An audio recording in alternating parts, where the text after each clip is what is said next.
자, 고대 근동지방이라고 하는 것은 이스라엘을 비롯해서 이스라엘 동북쪽이나 서남쪽을 가리키는 모든 지역을 고대 근동지방이라고 그래요. 이제 고대 지역에서 보면 그렇게 되어 있어요. 그래서 이스라엘 동북쪽으로는 메소포타미아, 서남쪽으로는 이집트 문명이 발상하는 곳이 고대 근동입니다. 그런데 그 문명의 발상지의 중심으로 한 이 메소포타미아 지역에 우주의 발생, 우주의 근원에 관련된 설화가 여러 개 있어요. 이집트에도 설화가 있어요. 이집트에는 신들이 뭐 2000개가 넘는다 하니까 그런 신화에 대한 설화들이 있는데 그 중에 메소포타미아의 유명한 설화가 에누마 엘리시라고 하는 설화가 있어요. 이 에누마 엘리시는 여러분들이 인터넷 검색해 보아도 찾아볼 수 있는 내용들인데 거기에는 그 젊은 남신 주신이도 이게 마르둑이에요. 바벨론의 주신이 마르둑이잖아요. 이게 마르둑이 젊은 여신인데 이 여신은 그 아주 사악한 여신이에요. 티아맛이라고 하는 이 여신이 행패를 많이 부리니까 다른 신들이 그 행패 때문에 힘들어하니까 이 마르둑이 이 젊은 여신을 죽이고 그의 시체를 가지고 이제 하늘과 땅을 만들었다. 그리고 그 신들을 섬기는 노예로 인류를 만들었다라고 하는 것이 에누마 엘리시의 소위 나오는 설화의 내용이에요. 그래서 이 다른 신들이 자기가 이 포악한 티맛에로부터 건져주시는 이 마르둑에게 감사하는 마음으로 도시를 지어서 바쳤는데 그 도시가 바벨론이다라고 하는 그 바벨론 설화가 있어요. 사랑하는 여러분, 이 에누마 엘리시에 대한 신화를 제가 잠깐 소개했는데 여러분 어떻게 생각하십니까?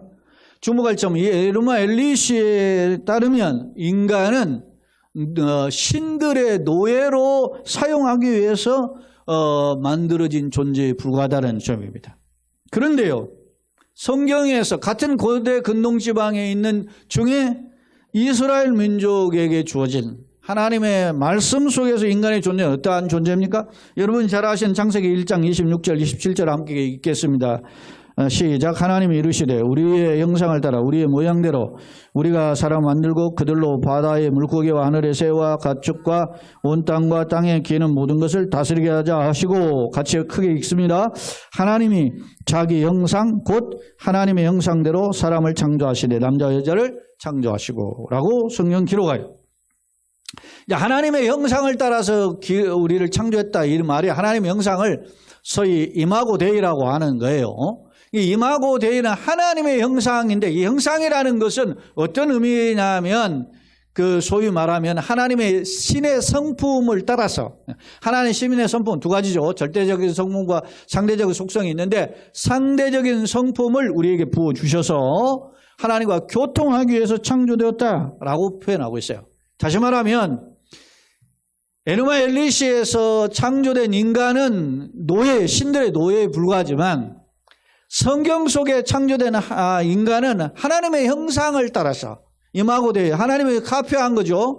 카피해서 신의 성품을 부어주신 그런 최고의 존재로 창조되었다. 할렐루야. 차원이 다른 거예요.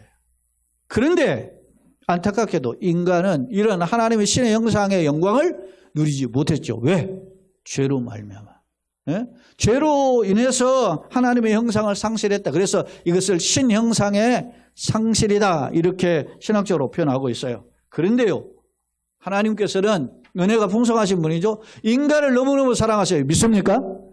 그래서 하나님은 그 성경을 통해서 인간의 구원의 길을 제시해 주셨어요. 그 구원의 길을 제시하신 대표적인 그 이제 첫 번째 구절이 뭐냐면 창세기 3장 15절인데 그게 바로 여자의 후손을 통해서 인류를 구원할 것이다 라고 하는 약속을 해요. 그게 창세기 3장 15절이에요. 자, 내가 너를 여자의 원수가 되게 하고 내 후손도 여자의 후손과 원수가 되게 하려니 여자의 후손 내 머리를 상하게 할 것이요 너는 그의 발꿈치를 상하게 하라. 뱀이죠. 뱀은 사탄이잖아요. 사탄과의 관계 속에서 하나님은 여자의 후손을 뱀 머리를 상하게 하고 오직 여자의 후손을 통해서 하나님의 진정한 구원을 허락해 주셨습니다. 할렐루야. 그런데 여자의 후손이 누구예요? 당시 여자가 하와죠. 하와가 자신의 아이를 낳고, 여자는 나잖아요. 하와가 자기의 아이를 낳고 내가 등남 남자를 낳았다 해서 이름을 가인을 지었단 말이에요. 그런데 그 아들인 가인이 어땠습니까? 하나님의 후손의 약속을 성취하기는커녕 어떻게? 동생을 오히려 죽였어요. 사탄을 멸하기는커녕 사탄의 앞자가 됐다는 거예요. 그래서 하나님은 노아를 통해서, 노아라는 한 사람을 택하시고 그의 가정을 택하시고, 그래서 그의 부부까지 하니까 아들 삼형제 부부 하니까 8명만 남기시고 홍수로 또 심판하셨어요. 그런데 그렇게 의인을 남겨두었던 이 사람들이 어떻게 했습니까? 하나님 앞에 바벨탑을 쌓은 거죠. 그래서 하나님께서 그 바벨탑을 쌓는 자들 흩어버리잖아요.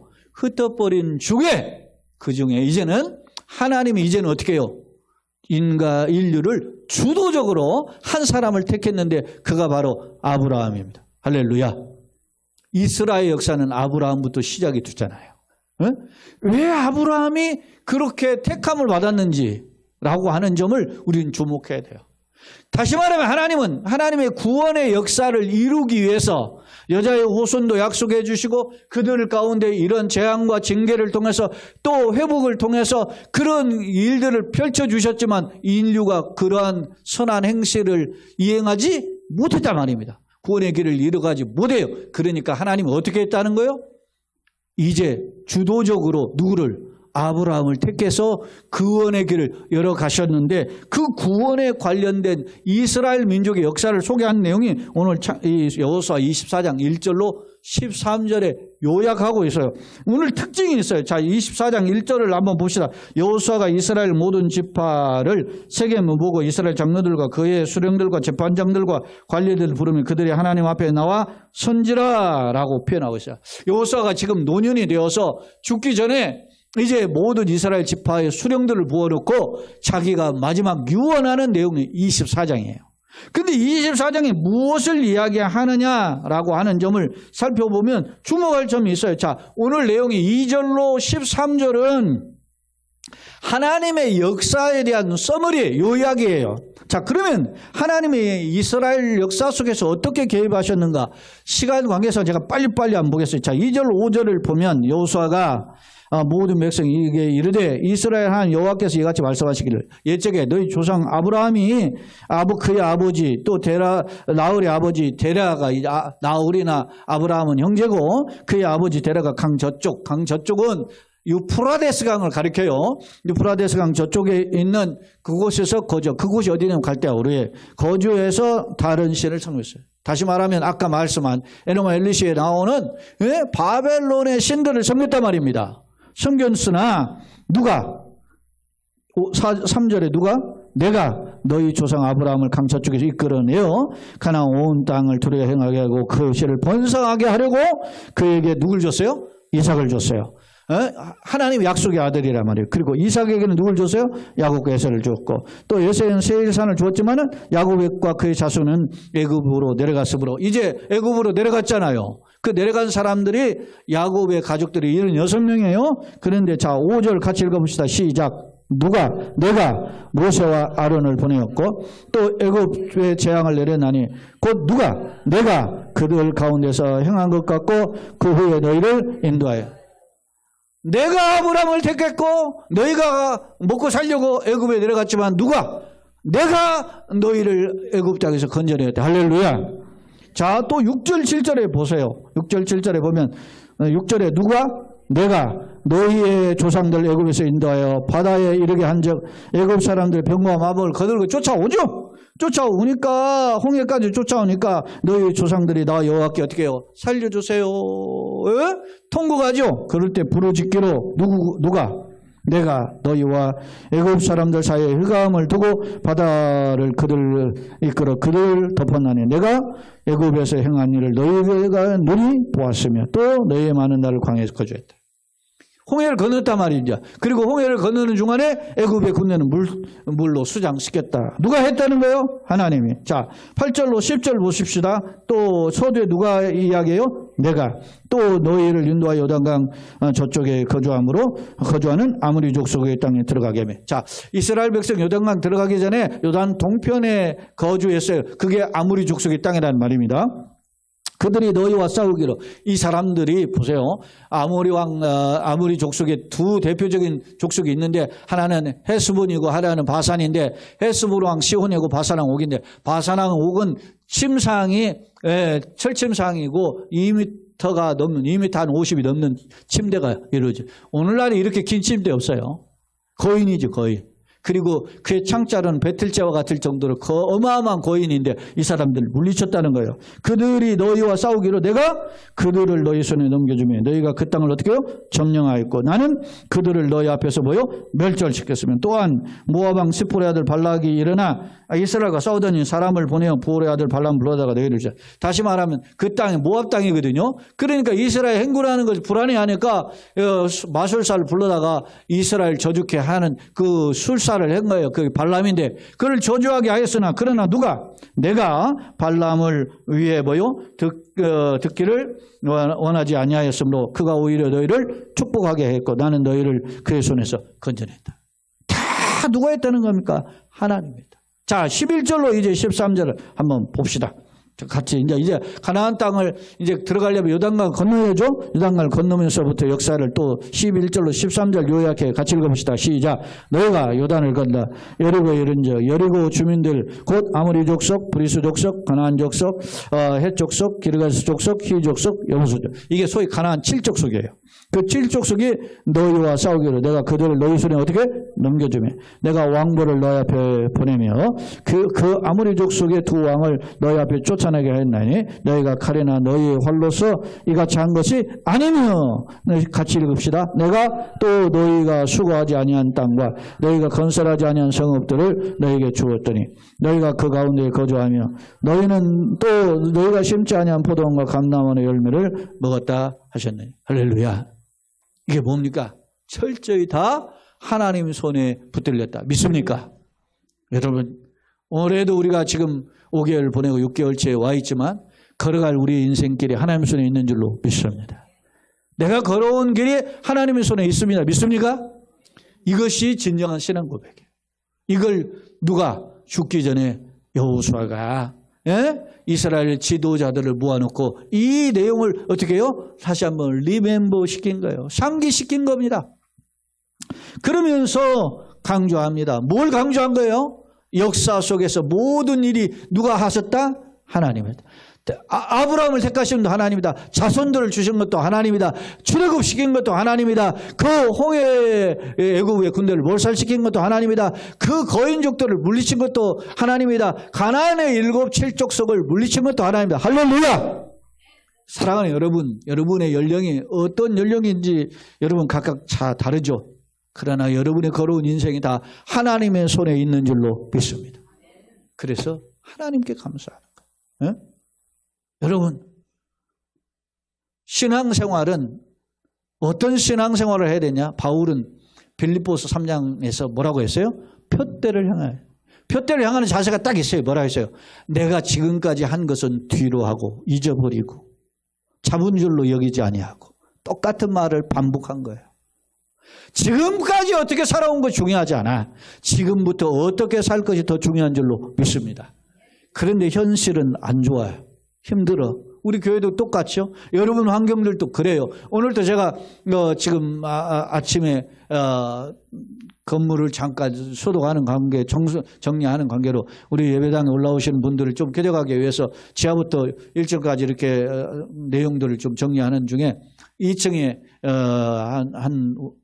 그러니까 원장이 저하고 인사하면서 그래요. 막 이제 돈을 아끼려고 전략하는 거죠. 먹고 살기 힘들다 그래. 그분이 건물 몇 개 가지고 있는데도 힘들다 그래. 사랑해요, 여러분. 우리가 살아가는 일이 간단치 않은 것은 분명합니다. 그러나 그런 어려움 속에서도 지금까지 은혜로 걸어온 줄로 믿습니다. 오늘 여호수아 24장을 통해서 소개하는 그 내용이 다시 한번 이스라엘 백성을 통해서 하나님을 붙잡게 하는 것이죠. 우리가 유명한 말씀 두 구절 제가 한번 같이 여러분과 함께 읽기를 원합니다. 이사야 45장 7절 같이 읽겠습니다. 나는 빛도 짓고 어둠도 창조하며 나는 평안도 짓고 환난도 창조하나니 나는 여호와라. 이 모든 일을 어떻게 해요? 행하는 자니라. 할렐루야. 예레미야 33장 2절이에요. 이를 행하시는 여호와, 그것을 만들며 성취하시는 여호와, 그 이름을 보여 여호와라. 할렐루야. 모든 생사화복의 주인이 하나님이심을 믿습니다. 오늘 말씀을 정리해 보겠습니다. 사랑하는 여러분, 여호사는 이스라엘 백성들 앞에 이걸 과거 역사를 모르고 14, 15절에 선택권을 제시한 거예요. 나와 우리 집은 여호와를 섬기겠는데 너는 어떻게 섬길 것이야? 자, 여러분, 환경적인 자정과 도전 때문에 힘든 것이 사실입니다. 그러나 그럼에도 불구하고 우리는 우리 하나님만을 섬기는 자로 세움을 받고 다시 일어서는 주의 용사들이 다 되기를 예수님으로 축원합니다. 제가 여러 번 이야기했지만 여러분 성경 역사를 보면 하나님 사용하시는 사람들 보세요. 다 어떤 때 사용했어요? 절망적인 때. 그리고 이 연령적으로 보면 다는 아니지만 힘들고 어려운 그 힘이 다 빠진 시기 그때 사용하세요. 아브라함의 경우는 몇 살에 하나님 그를 불렀죠? 75에 불렀어요. 그리고 하나님이 그의 약속하신 그 자손을 주신 때가 어때요? 100살에 주셨어요. 모세를 언제 불렀어요? 80세에 불러서 하나님 사용하셨어요. 40대 자기 힘 있을 때 자기가 깝죽거릴 때는 사용하지 않았어요. 80에 사용하셨어요. 여러분, 다니엘은 15살에 하나님 부르셨어요. 그런데 그가 85세가 되었는데도 여전히 사용하지. 할렐루야. 오늘 본문의 여호수아 그리고 그의 친구 갈렙은 85세가 되었는데도 사용하지. 너무 아름답잖아요. 오늘 나는 어떤 인생길을 걸어갈 것인가. 오늘 저와 여러분이 이 세상의 나그네 길, 간단치 않은 길을 걸어갈 때 일당백, 일당천하시고 하나님께서 세워주시는 교회 그리고 가정, 여러분의 자녀 손들의 걸음이 되고 특히 우리 자녀들, 젊은이들이 시온의 같은 길이 열리기를 예수님의 이름으로 축원합니다. 아멘. 우리 박재중 군이 그동안 다리, 관절 또 목 이런 것 때문에 고생했어요. 그 시즌 시작해가지고 벌써 10경기 이상이 진행이 됐는데 경기로는 잠깐 10분 교대 이런 식으로 한번 2번 나오더니 2번에 걸쳐 선발로 2번 나왔는데 첫 번째 선발은 그리 좀 신통치 않더라고요. 그런데 지난주에 선발로 나와서 한 85분 정도 뛰고 이제 교체됐는데 3대2로 역전해서 이겼는데 2골을 넣었어요. 근데 딱 지 앞으로 나오는 골 넣는 찬스로 딱 오더라고. 이게 뭐냐면 자기도 잘해야 되지만 타이밍도 좋아야 돼. 이게 인생이에요. 사랑하는 여러분, 여러분의 인생 속에 하나님의 스케줄에 붙들려서 내 인생이 하나님의 스케줄에 있습니다 확인하고 걸어가는 그러한 복된 걸음들이 되기를 예수님의 이름으로 축원합니다. 아멘. 좋으신 하나님